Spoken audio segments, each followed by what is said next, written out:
Terima kasih Anda kembali bersama kami di CNN Indonesia Today. Aturan perpanjangan PPKM Jawa Bali yang ditetapkan pada 24 Agustus berakhir pada hari ini 30 Agustus.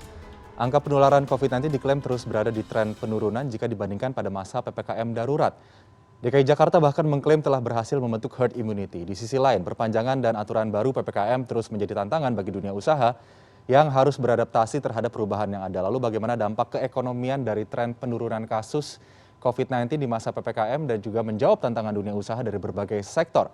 Kami bahas pagi ini dengan Bapak Sarman Simanjorang, Ketua HIPI atau Himpunan Pengusaha Pribumi Indonesia. Selamat pagi, Pak Sarman.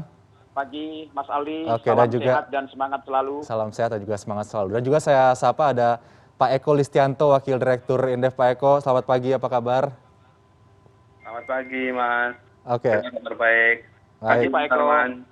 Oke, baik-baik ya semuanya. Kita mungkin ke Pak Eko terlebih dahulu. Ini kan sudah terjadi tren penurunan kasus COVID-19 di wilayah Indonesia, begitu Pak Eko, dan juga beberapa pelonggaran relaksasi sudah dilakukan di masa PPKM dan akhirnya Jakarta saat ini sudah PPKM level 3. Evaluasi dan catatan dari Indef apa aja, Pak Eko?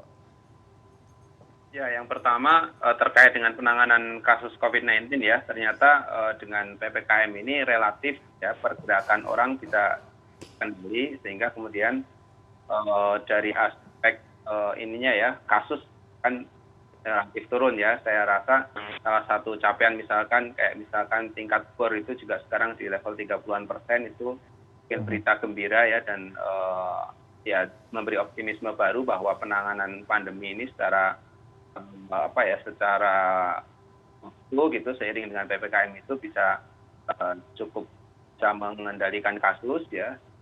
Tapi pertanyaan berikutnya adalah ekonominya kan juga gede ya. Jadi kayak misalkan dampak dari orang dibatasi mobilitasnya ya, dan juga ini kan tercermin juga begitu dari angka-angka misalkan kalau kita lihat dari keyakinan konsumen ya. Keyakinan konsumen di bulan Juli kemarin itu sampai turun dari 107 ke angka 80 ya. Ini menjadi pesimis kembali begitu.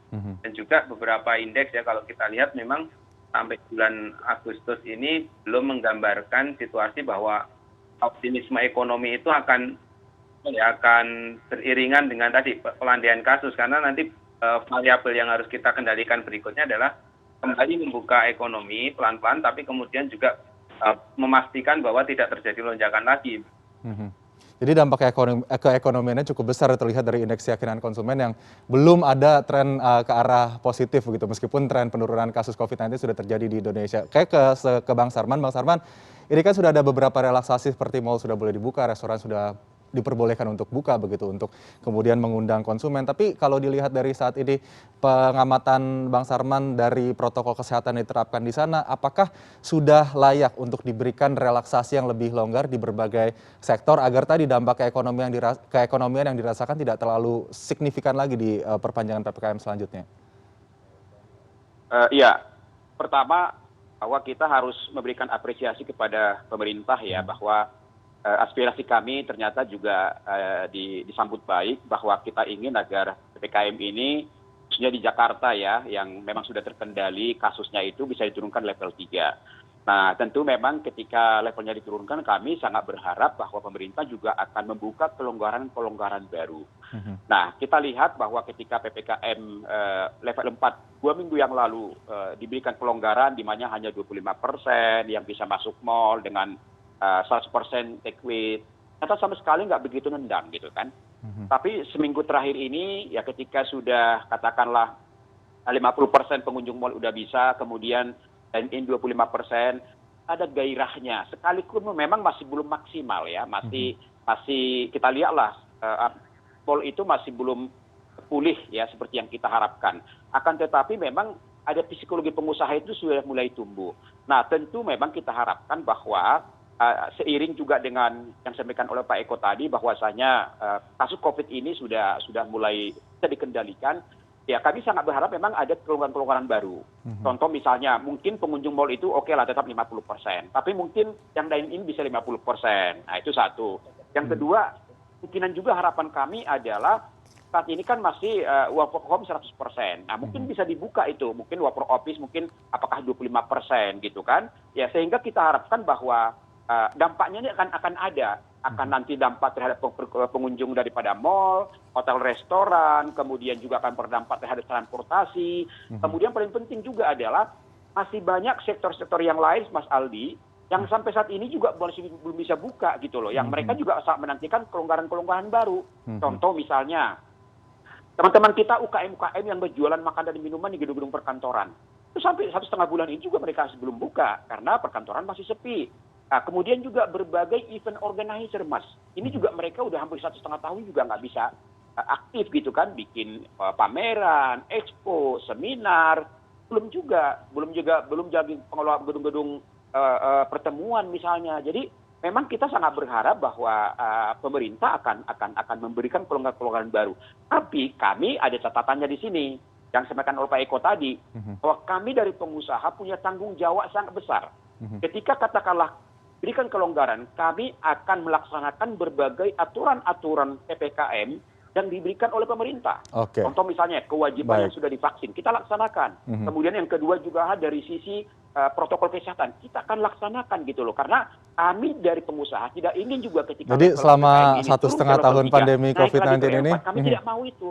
Tapi kita ingin supaya lebih turun lagi supaya biar ekonomi kita ini semakin berkembang, Mas Aldi. Selama 1,5 tahun ini dunia usaha sudah semakin adaptif lah ya dengan protokol kesehatan yang harus diterapkan untuk tetap menjaga profit margin yang bisa dicapai mungkin seminimal mungkin pada saat pandemi COVID-19. Ini saya ke Pak Eko lagi. Selanjutnya Pak Eko, ini melihat gas dan rem yang dilakukan oleh pemerintah tadi, Bang Sarman sudah sempat mengatakan bahwa pengusaha butuh kelonggaran yang lebih lagi pada saat perpanjangan PPKM. Tapi kalau melihat dari saat ini penanaman modal sendiri untuk ke dalam negeri pada saat perpanjangan PPKM, apakah faktor gas dan rem ini menjadi sebuah hal yang ideal diterapkan begitu untuk tetap menarik minat investor ke dalam negeri?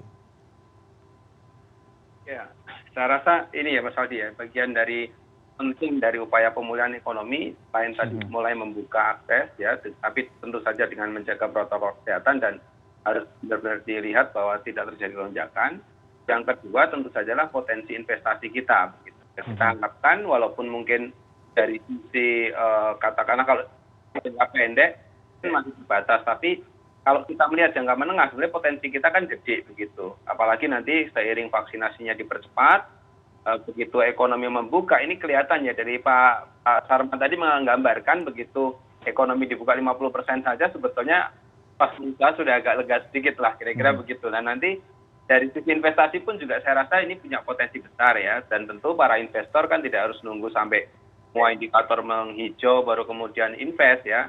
Terus itu sudah telat ya, memang adalah saat sekarang menurut saya tidak masa-masa yang tepat begitu untuk mulai kemudian terutama investor dalam negeri ini kita dorong untuk bisa mulai menggeliatkan investasi, karena terutama ini untuk sektor yang katakanlah punya daya akseleratif ya bagi perekonomian begitu. Baik, jadi ini sebetulnya waktu yang tepat untuk berinvestasi baik dari penanaman modal dalam negeri ataupun penanaman modal asing yang melihat margin yang mungkin bisa didapatkan pada saat ekonomi mulai booming kembali, begitu ya Pak Eko. Oke, kita ke Bang Sarman. Bang Sarman, ini kalau kita melihat banyak perusahaan juga yang akhirnya gulung tikar, begitu pilot akibat pandemi COVID-19. Apakah kemudian saat ini, pada saat relaksasi sudah diberikan di masa PPKM level 3 ini pengusaha masih dalam mode survival atau sudah bisa menghasilkan margin profit, Bang Sarman? Kalau kita lihat ya dalam kelonggaran-kelonggaran yang hampir 2 minggu ini, menurut kami memang sektor-sektor tertentu yang tadi sudah bisa buka memang masih belum bisa harapkan profit ya yang sangat-sangat besar atau diharapkan enggak. Karena saya katakan tadi bahwa jumlah pengunjung itu masih sangat-sangat terbatas. Karena psikologi masyarakat juga ternyata juga masih katakanlah masih belum yakin dia ke mal-mal gitu loh. Nah, kemudian syaratan misalnya bahwa yang ke mal itu harus divaksin, kemudian juga batasan usia di bawah 12 tahun tidak bisa, di atas 70 tahun tidak bisa, itu juga mempengaruhi gitu loh. Jadi kalau dari sisi memang margin, ya pengusaha itu masih belum bisa mengharapkan marginnya 100% tidak. Tapi minimal secara psikologi itu sudah ada semangat membangun bahwa kita ini ke depan udah mulai bangkit dan mudah-mudahan ini akan semakin meningkat ke depan. Itu yang pertama. Yang kedua tentu kita juga sangat berharap ya, pemerintah juga sudah harus melihat sektor-sektor yang memang selama ini sangat-sangat tertekan sekali yang sampai saat ini belum buka. Nasib-nasib ya hotel. Ya hotel sampai saat ini juga menurut hemat saya ketika pariwisata ini juga masih belum pulih, ya kita lihat bagaimana terpuruknya hotel-hotel di seluruh Indonesia. Ya kemudian juga pengusaha travel kita, pengusaha UKM yang ada di pusat-pusat wisata, dan organizer dan sektor hiburan apalagi. Namun hemat saya memang pemerintah harus turun bagaimana menyelamatkan mereka ini. Apa yang pemerintah bisa berikan? Apakah dalam bentuk relaksasi atau mungkin dari kebijakan yang lain? Sangat-sangat diperlukan sekali gitu loh Mas. Baik, jadi menginventarisasi sektor-sektor yang benar-benar terdampak paling buruk pada saat pandemi COVID-19 ini.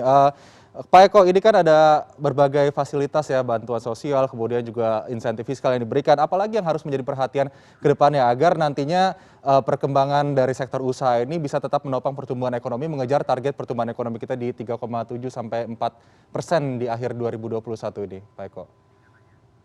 Ya, Mas Aldi, kalau menurut saya ya, langkah yang paling mungkin bisa dilakukan dalam jangka pendek itu adalah mengevaluasi efektivitasnya begitu.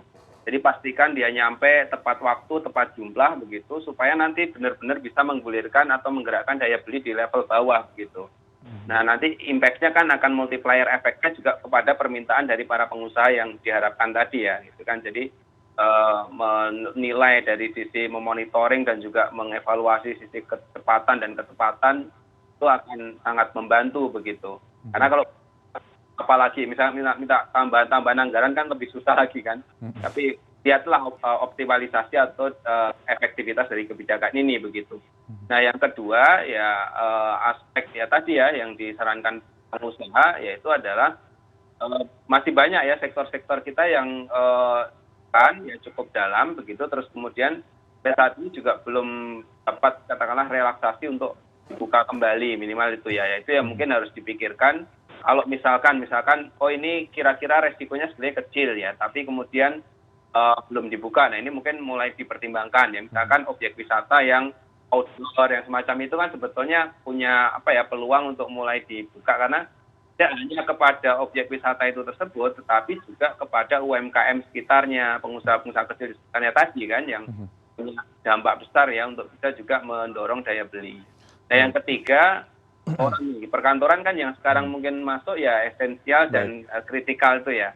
Nah mulailah mungkin ya sekian persen itu harus mulai ke yang esensial ya. Karena apa? Karena sebetulnya kan itu juga menciptakan demand ya di dalam katakanlah kantor-kantor tadi gitu. Ketika mereka mulai masuk ya mereka mungkin juga akan katakanlah setidaknya untuk makanan ya, terus beberapa pasti juga akan meminta. Baik, Pak Eko, semoga ini semakin ekonomi itu gitu. Jadi caranya semacam itu, tapi tentu saja tetap tadi ya catatannya adalah vaksinasi, protokol kesehatan semacam itu. Benar, baik Pak Eko, semoga ini semakin banyak peluang yang tercipta pada saat relaksasi PPKM di Jawa dan Bali ini, dan semoga semakin banyak lagi usaha-usaha yang semakin bisa bergerak dengan fasilitas yang diberikan oleh pemerintah dan kemudian bisa menopang daya beli semakin tinggi sekaligus menopang pertumbuhan ekonomi kita. Terima kasih Pak Eko Listianto, Wakil Direktur Indef, dan juga Pak Sarman Simanjorang, Ketua HIPI sudah bergabung bersama CNN Indonesia Today pada pagi ini. Selamat pagi Bapak-Bapak, salam sehat. Selamat pagi, terima kasih. Ya, selamat pagi. Terima kasih Mas Eko.